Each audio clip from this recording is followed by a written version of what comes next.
a little concerned, I'm not gonna lie. But I'm not particularly claustrophobic or anything, but I really felt the terror of that, being trapped and buried alive, basically.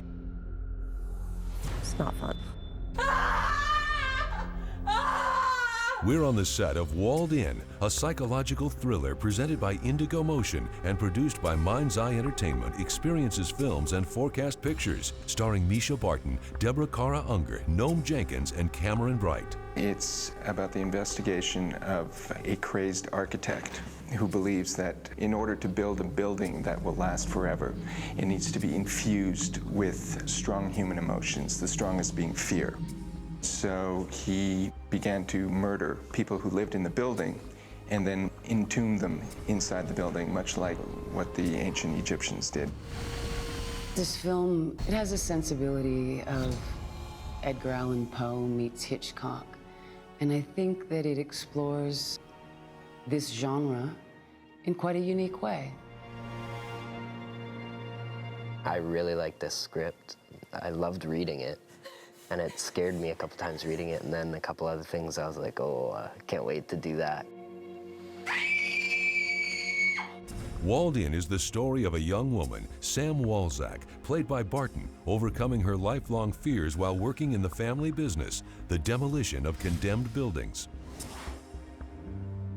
The movie is a mix between this thriller about discovering what happened in the building and her quest as a woman, because she has deep secrets buried, and maybe a way of freeing herself. Poor girl. It really makes sense, her character and what happens to her, so I think people will feel for her and hopefully be able to relate to her. Her first solo task is bringing down an aging structure where many heinous murders were committed. She's taking over her father's company, and she goes through a devastating experience. She's a strong girl, she's a fighter, and she's a survivor, and so I think that that makes you feel for her. So our latest job is to demolish this building. It was designed by a weird, sick, but very talented architect. When she arrives, she realizes that murders happened there like 14 years before. This is where they found Julie. Oh my God. Sam has to face her worst fears in this film. This huge anxiety that Sam has at some point, and that we really understand that she's very haunted and she has a major, major issue with darkness and why.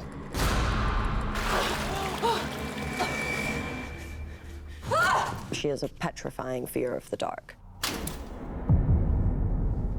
Can we get the lights back on?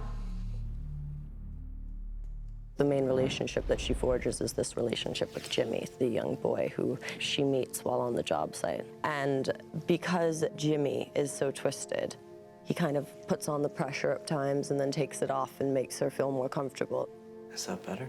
He really is able to break her down and knows exactly what to say, and in order to get what he wants out of her. Never go on the 8th floor. That's Miles Strauss's floor. The architect lived here? He's a real monster. Maybe his spirit never left, and he's hiding behind this wall. Very funny. What makes it more terrifying is that it absolutely could happen. It's kind of creepy that it could happen. Unger portrays a woman whose husband was one of the murder victims and has continued to live at the site while raising her son Jimmy, played by Cameron Bright. It's all right. Here's a woman that has remained at the murder site of her husband. I'm Mary Sutter. I take care of the building. She's seeking retribution, and she's driven by great love. But soon he'll be free of this. We all will. Just like I promised. But it's a curious and very lonely existence. You should have thought about that before, young man. My character obviously loves her son.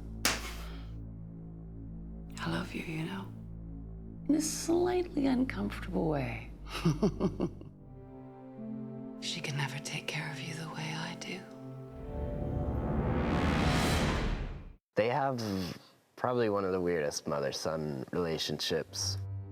My mom is very obsessed with the death of his father, or her husband. She really pays more attention to the deceased father than me. We'll deal with this later. Go to your room. The demolition of the building, thus ending its legacy, is more than a little daunting. Yeah, it's insane. I mean, imagine something from Gotham City in the middle of a frickin' marshland. Miles Strauss was definitely a genius. This building's amazing. It's like the Bates Motel, only bigger.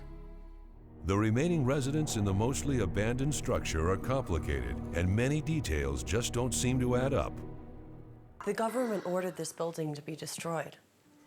There's nothing anyone can do about it. Building is evacuated, all entrances are sealed. You remember the eviction notice? What eviction notice? We all have to leave. They're going to tear down the building. Oh. Orchestrating the production is French film director Gilles Paquet-Brenner, making his first U.S. movie. I have in my mind very precise shots that I want, you know, but I react a lot to what's happening on the set. Because, I mean, doing a movie is a creative process and you have a lot of people involved in it. You have to use any skill possible that's on the set. And the actors all enjoyed working with him. Gilles is very artistic. It's great working with him because he pays a lot of attention to detail. Was that maximum rain? Gilles is a very improvisational director. In terms of his way of filming, and he's a very instinctive, very intuitive guy. I mean, Gilles always says, I'm like jazz music, you know what I mean, in the way I film it. What Gilles has been doing, which is a sign of a good director, is he really coaches how he explains and expresses an idea specifically to who he's speaking to really try and, you know, spark that fire in that person to get what he needs. Can you keep your left, no? To my left. Before we shoot a scene, a lot of times he works out with the actors the blocking to see the most organic, intuitive way to photograph a sequence. He'll see something organic that's happened in the moment, and he'll absolutely redirect to capture it. Okay, so open the door.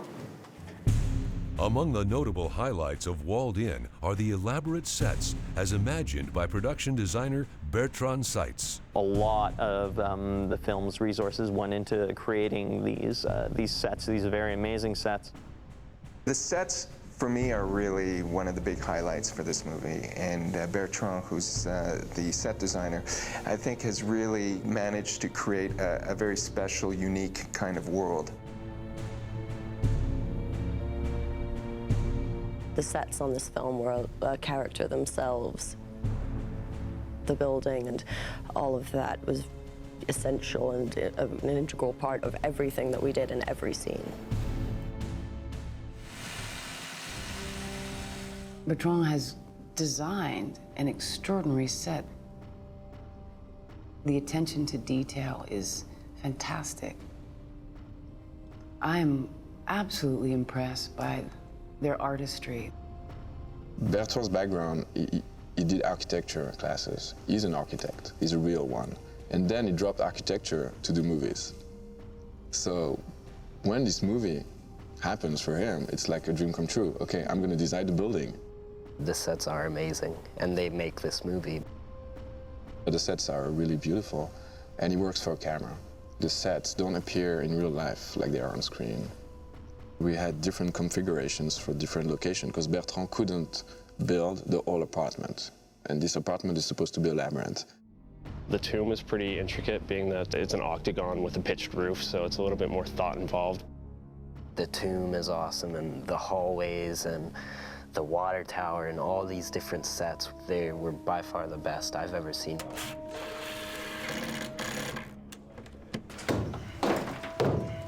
Okay, clear that out with your hand. And I think, you know, they look great. I think the movie looks great. And I think Bertrand is a huge, huge part of that. No, Bertrand was a miracle. The challenging task of lighting was brilliantly accomplished by director of photography Karim Hussein. It's a movie about light and dark. And it's a film that's so kind of in depth on a psychological level that we really are working hard to capture the psyche primarily of Sam in the lighting. All right, and ready, rock. He's great with light, and he's had some great ideas for this film. This is push one, stop still, everyone. And he really plays on that with the light and the dark, and when you see those kinds of things, like playing with the light, but it definitely does make a difference for the characters. Yeah, we are getting some flareage, which is pretty, we're ready. The minute we go into the tomb, the film's visual scheme changes from relatively realistic, kind of motivated light from reality to something quite more fantastique and quite strange and more baroque. The biggest challenge for me was the big scene in Malestraza's apartment at night. Stay close if you don't want to get lost. First, there's supposed to be absolutely no light. Basically, you light it with the flashlight. They're going to be just shining the light basically into a reflector to get the light bouncing back on them. So occasionally try to hit one of the glass pieces, you know? One of the great pleasures of this film has been working with such amazing actors who really understand the camera, understand light, and also understand how those things can affect their performance. In addition, the crew overcame many challenges in creating the desired environment. This is a really interesting story, and I think a hard story to direct because it's playing on a whole bunch of different levels. The psychological level and on a straight horror level, and then you're dealing with all the technical issues, and then you're playing straight dramatic scenes. Tonally, it can be quite difficult, and I think he's been handling that really well. There are no two scenes that are particularly similar. Every scene has a different kind of visual scheme, visual kind of schematic, and everything kind of progresses as it goes on. I mean, there's not just one defined look for the film, there's many. The tricky part for me was that it was in English. Shooting in North America, different cultures. I probably bring a different feeling about the characters and a different way of dealing with their psychologies. And that would be where Europe and North America meet. One challenge in particular was creating a realistic-looking cement. It was a challenge in that we had to come up with something clever enough that was comfortable for the actresses and actors to be engulfed in, as well as something that wouldn't stain them, change their hair color. And nowadays we need to be cognizant of allergies and some of the items that are around. So we picked applesauce, which for North Americans is something that not many people are allergic to. How does that feel getting dunked in applesauce? That felt good. It's easy to color, a little challenging to move around. We were using probably between 1,000 to 1,800 gallons of it. We make one hell of a mess. Better roll camera. I got walked into. Get me out of here!